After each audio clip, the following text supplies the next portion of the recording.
Hoje, no nosso Momento Saúde, é dia de falar sobre os problemas relacionados ao sistema circulatório, doenças nas artérias, veias e os vasos linfáticos. Então, participe com a gente através do nosso WhatsApp, 169-9723-7684, apontando a câmera do seu celular para esse código que já está aparecendo aqui na tela. Você já vai direto para o nosso WhatsApp, fica mais fácil.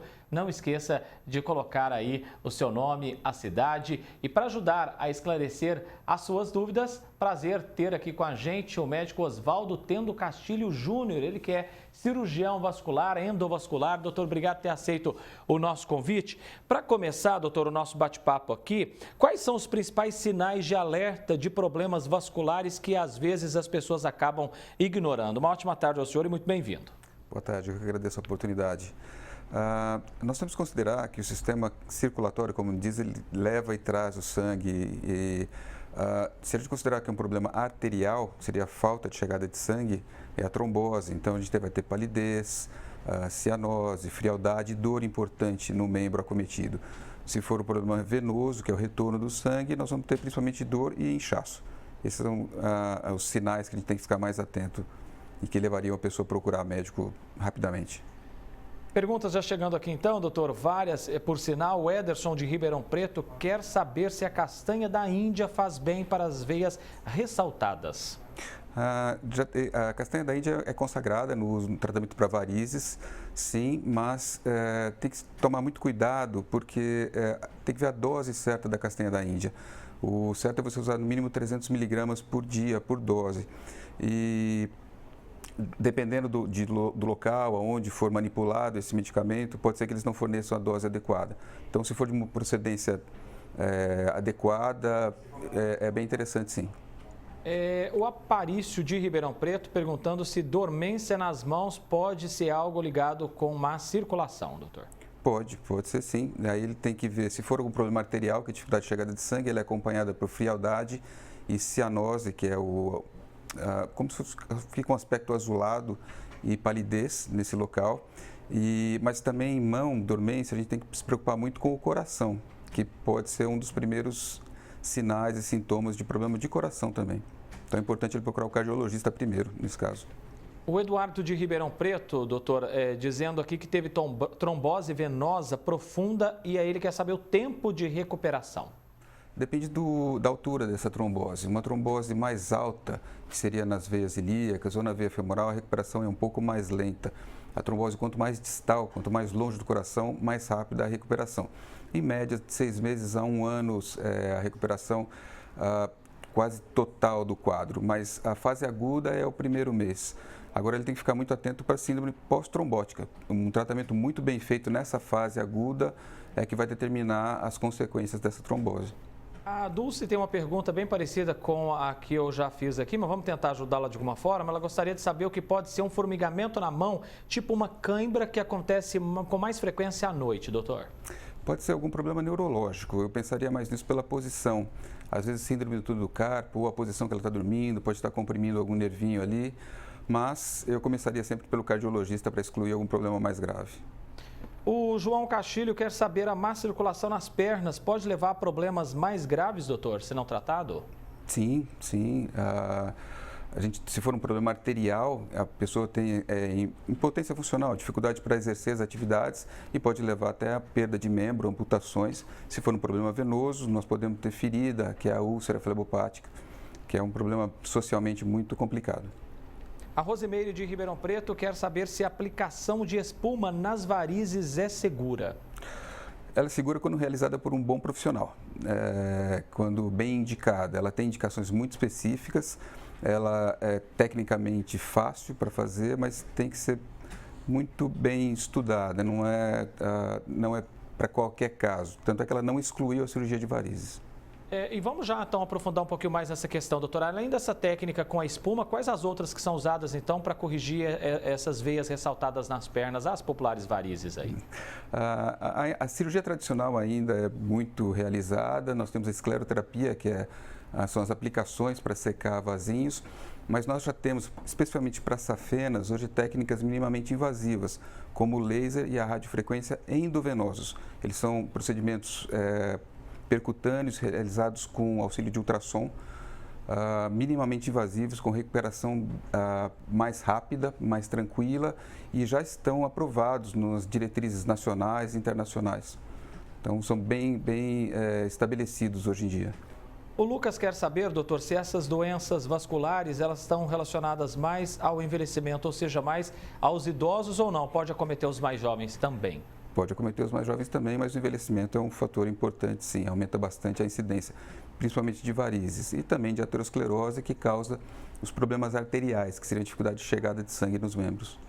Doutora, como é feita a diferenciação, digamos assim, de varizes e vasinhos? Eles indicam a mesma coisa? É a dúvida da Renata. Tecnicamente, nós chamamos todos de varizes. De menor para maior são as telangiectasias, que são aqueles vasinhos vermelhinhos ou arroxeados. Depois vem as microvarizes, que são vasinhos esverdeados, um pouquinho mais calibrosos, até 4 milímetros de diâmetro. E depois as varizes propriamente ditas, que já são vasos salientes na pele, tortuosos, bem mais aparentes. Pergunta do Sérgio de Ribeirão Preto aqui, doutor, perguntando se as duas carótidas fechadas significam um problema grave. É um problema grave. As carótidas elas fazem parte da irrigação do cérebro, junto com as duas vertebrais. As vertebrais são veias posteriores, são calibre menor, e as carótidas são vasos mais calibrosos que irrigam o cérebro. É um problema que tem que tomar muito cuidado, sim, precisa ser acompanhado por um especialista. A Camila perguntando aqui, doutor, se quem já teve caso de trombose na família deve ficar mais atento. É fator genético, doutor? Existem casos de trombose venosa genético, sim. É um conjunto de doenças que nós chamamos de trombofilia. Podem ser genéticos, pode ter um fundo genético e hereditário. A gente suspeita mais isso em pacientes jovens sem fatores de risco para trombose venosa. Se já tem casos na família, é importante que a família toda seja investigada, principalmente os parentes mais próximos.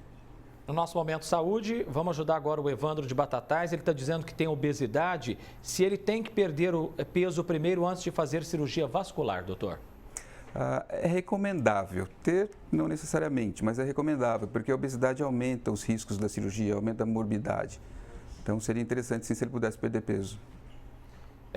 Bem, ficou um pouco aqui confusa a pergunta, mas acho que a telespectadora Eliette de Sertãozinho está dizendo que teve dengue, dói muito as pernas, e aí o que pode fazer, doutor, para tentar minimizar essas dores nas pernas? Não quer dizer que o problema não necessariamente é vascular, então ela precisaria investigar a causa dessa dor, né? A dengue causa, existe já a dengue tardia, que causa muita mialgia, muitas dores, inclusive parestesia, às vezes com alguns formigamentos tardiamente. Mas ela precisaria, o ideal seria ela passar por um bom médico, um bom clínico que avaliasse, ver se ela tem algum problema vascular mesmo, ou se o problema é ortopédico, reumático, neurológico ou consequência da dengue tardia. Trombofilia e trombose são a mesma coisa, doutor? Pergunta da Rosângela. Não, a trombofilia é a predisposição genética para a trombose. A trombose é a oclusão do vaso pela formação de um coágulo, que pode ser uma artéria ou uma veia.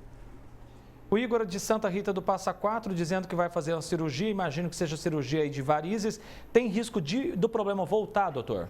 Sim, infelizmente. Varizes não tem tratamento definitivo. Nós não conseguimos tratar a causa do problema. Todos os tratamentos que existem para varizes, que são escleroterapia, como já comentou, que é a aplicação para secar os vasinhos, meia elástica, remédios e a cirurgia, todos eles são voltados para o efeito, para aquilo que já aconteceu. Nós não conseguimos tratar a predisposição genética e alguns fatores de risco que as pessoas têm, que às vezes acabam não mudando o estilo de vida e aumentam o risco de recidiva de varizes, sim. A Marisa Honório dizendo que sente um formigamento e também dor ali no peito dos pés. O que pode estar acontecendo com a Marisa, doutor? Pode ser um problema vascular? Pode, mas ela teria que investigar. Mas o mais comum realmente nesses casos são problemas neurológicos e ortopédicos. A grande maioria dos casos de formigamento não são problemas vasculares, mas é um sinal de alerta que é importante passar por um especialista para esclarecer e a gente não deixar passar nada desapercebido. O Luiz dizendo que fez implante de stent da carótida e passando algum tempo esse stent entupiu e ele quer saber, é até comum isso acontecer, doutor? E ele pode ter que passar por um novo procedimento? Ele não é comum entupir. Se aconteceu e ele não teve repercussões, ele tem que conversar com o médico dele se vale a pena abordar de novo esse stent ou não. Porque muitas vezes o próprio organismo, a própria natureza resolve o problema. Em medicina, todas as decisões são baseadas em risco e benefício. Então, temos que ver como está a situação dele agora para ver se vale a pena fazer alguma coisa com isso ou não, se os riscos compensam. O Cleiton Aparecido dizendo que tem hemangioma na perna e o que ele deve fazer diante desse quadro, doutor? Depende do tipo de hemangioma, existe um hemangioma plano, existe um hemangioma cavernoso.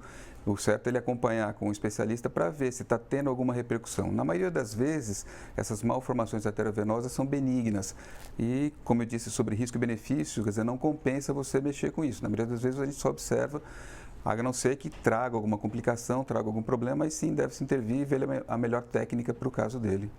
A Juliana quer saber, doutor, se a alimentação pode influenciar aí na saúde vascular e se há alimentos que podem prejudicar o quadro. Sim, principalmente na parte arterial, que é a chegada de sangue. É sabido que alimentos gordurosos, o excesso de açúcar, o excesso de álcool, eles podem prejudicar as artérias, que são os vasos que levam sangue, e com isso aumenta-se o risco de AVC, de infarto e de trombose arterial, que leva à perda de membro.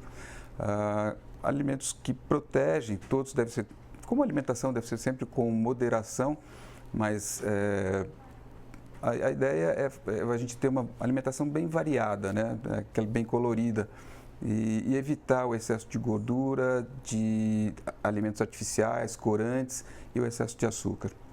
Vou agradecendo muito a você aí de casa que, claro, participou aqui com a gente, em especial o Dr. Oswaldo Tendo Castilho Júnior, cirurgião vascular, endovascular, profissional aqui em Ribeirão Preto, que gentilmente topou o nosso convite. Doutor, tenho certeza que o senhor ajudou muito o nosso telespectador. Um abraço e até a próxima oportunidade, viu? Eu que agradeço. Até mais.